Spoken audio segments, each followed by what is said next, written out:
Da quasi 200 anni il caffè Pedrocchi costituisce il cuore di Padova, con la sua architettura monumentale, opera dell'architetto Giuseppe Jappelli.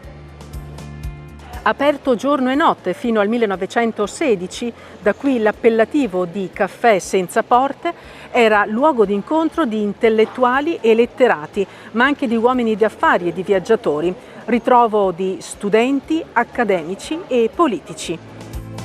L'8 febbraio 1848 il ferimento di uno studente universitario all'interno della Sala Bianca di questo caffè diede il via ai moti risorgimentali italiani.